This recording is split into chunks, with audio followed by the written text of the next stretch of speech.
Ada dua perspektif tentunya dari keluarga Peggy mengatakan ada kesalahan prosedural, tapi penyidik mengatakan bukti-bukti cukup kuat dan itu akan dibuktikan di pra-peradilan saja gitu. Ya, kebetulan saya juga berkesempatan untuk membaca berkas, Oke. termasuk visum et repertum dan laporan otopsi yang dilakukan oleh dokter umum 2 orang dan dokter forensik 1 orang.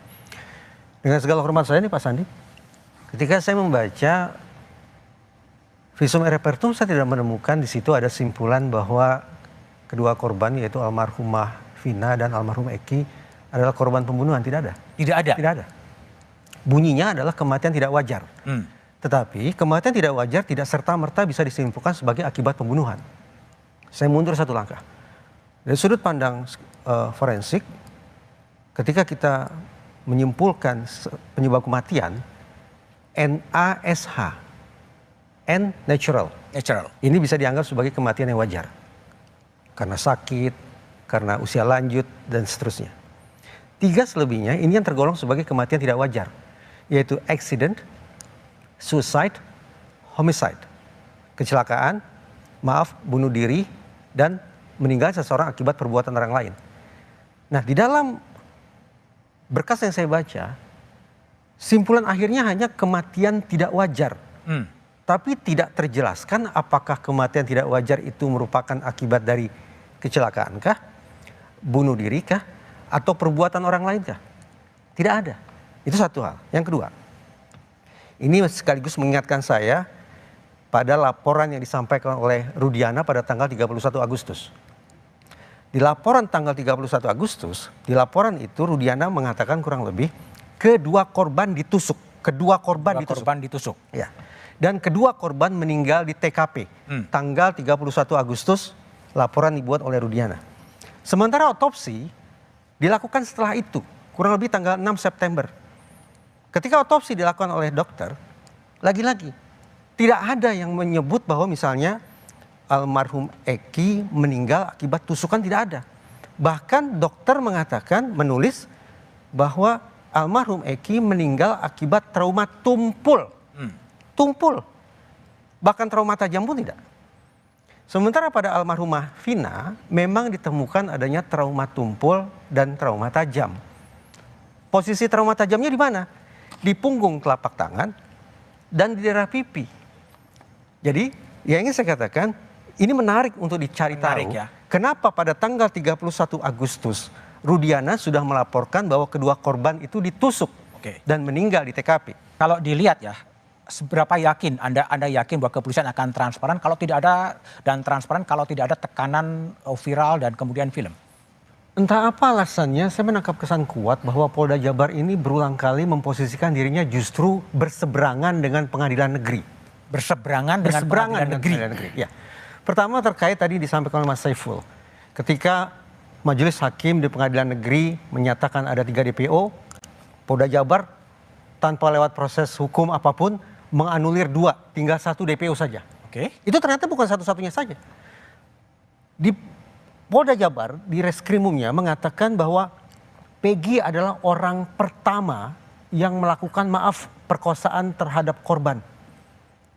Padahal putusan pengadilan mengatakan Peggy meraba-raba dan menciumi korban. Cukup. Apa penjelasannya sampai kemudian Dirkrimum Polda Jabar mengatakan bahwa sudah terjadi ruda paksa.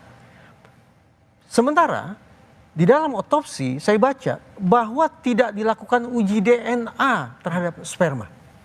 Jadi persoalannya pertama, ini kalau sebelumnya di segmen sebelumnya saya mempersoalkan penyidikan tahun 2014. Nggak usah terlalu detail lah. Betul, 2016 maaf. Sekarang saya mempersoalkan tentang penyidikan tahun 2024. Pertama, apa gerangan alasan yang dimiliki oleh Polda Jabar untuk menyimpulkan bahwa Peggy melakukan perkosaan, sementara putusan pengadilan negeri menyatakan Peggy tidak melakukan itu. Dan yang kedua, apa alasannya untuk menyebut bahwa Peggy adalah orang yang pertama, sementara otopsi menyatakan tidak dilakukan uji DNA. Ini udah terlalu sengkarut ya, meskipun tadi ada soal kebenaran versi film, kebenaran versi putusan pengadilan. Jalan keluar yang mau Anda tawarkan untuk menyelesaikan sengkarut ini seperti apa? Tetap di jalur... Menurut saya ada dua agenda besar yang perlu dilakukan oleh Polri. Sejak awal saya konsisten mengatakan mencari-cari DPO bukanlah suatu hal yang patut diprioritaskan. Bukan hal yang patut diprioritaskan. Tapi justru melakukan eksaminasi ke titik hulu itulah merupakan kunci bagi terurainya misteri ini. Saya ingin menawarkan adanya definisi baru atau pemaknaan baru tentang profesionalisme kepolisian. Begini Mas Budiman, sebarangkali ketika kita bicara tentang peninjauan kembali atau PK, jelas syaratnya adalah adanya novum, alat bukti. Siapa yang mencari alat bukti itu sudah jelas. Selama ini prakteknya adalah dari pihak terdakwa sendiri. Maaf, terpidana yang mencari novum itu. Tapi sekarang senyampang Polri ini terus berbangga hati dan saya menaruh respek ketika mereka mengatakan kami mengungkap kasus dengan pendekatan saintifik. Maka konsekuen saja. Lakukan eksaminasi ke titik hulu guna mereview kembali sudah seberapa jauh sesungguhnya Polda Jabar melakukan uji saintifik terhadap kasus Cirebon. Seandainya lewat eksaminasi hulu itu disimpulkan dan diinsafi bahwa ternyata kerja saintifik tidaklah memadai, maka ini kan sesungguhnya merupakan temuan. Sehingga alih-alih menunggu terpidana mengajukan novum, justru Polri dengan kebesaran jiwanya lah membawa novum ini untuk peninjauan kembali. Tidak ada pihak yang akan dipermalukan ketika seandainya putusan PK mengatakan situasi yang berbalik 180 derajat dari nasib para terpidana saat ini. Itu poin pertama, eksaminasi ke titik hulu guna mereview proses kerja saintifik mereka. Yang kedua, sejak segmen awal kita berfokus tentang pengungkapan misteri pidananya. Tapi bagi saya agenda yang tidak kalah pentingnya adalah bagaimana kemudian Polri mengecek, menakar, menguji tingkat kompetensi dan integritas para penyidik. Baik itu penyidik tahun 2016 maupun penyidik tahun 2024. Beberapa waktu lalu sepanjang saya bisa simak di pemberitaan, Mabes Polri sudah mengirim propam untuk mengecek para penyidik 2016 dan Rudiana. Sungguh-sungguh saya menantikan pada kesempatan sekarang misalnya Pak Sandi bisa bercerita apa temuan propam setelah memeriksa para penyidik dan Rudiana. Apakah akan memberikan apresiasi karena para penyidik dan Rudiana dianggap berprestasi ataukah justru ingin memberikan sanksi?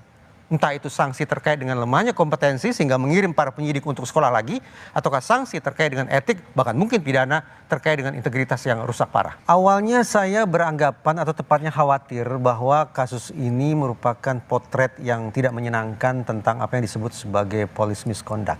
Police misconduct. Ya, tetapi seiring berjalannya waktu, semakin banyak halaman demi halaman berkas yang saya baca, semakin banyak orang yang saya ajak bicara, saya berpikir bahwa dugaan tentang police misconduct tidak lagi memadai. Boleh jadi istilah yang lebih tepat, yang lebih representatif adalah miscarriage of justice. Miscarriage of justice. Ya, penegakan hukum yang sesat. Nah, dengan pemikiran seperti itu, maka menurut saya malam ini saya tidak hanya memanggil Polri dan Kompolnas, tapi saya juga memanggil Kejaksaan, Komisi Kejaksaan, Mahkamah Agung, dan Komisi Yudisial Republik Indonesia untuk secara rendah hati melakukan eksaminasi terhadap kerja mereka masing-masing dalam kasus Cirebon.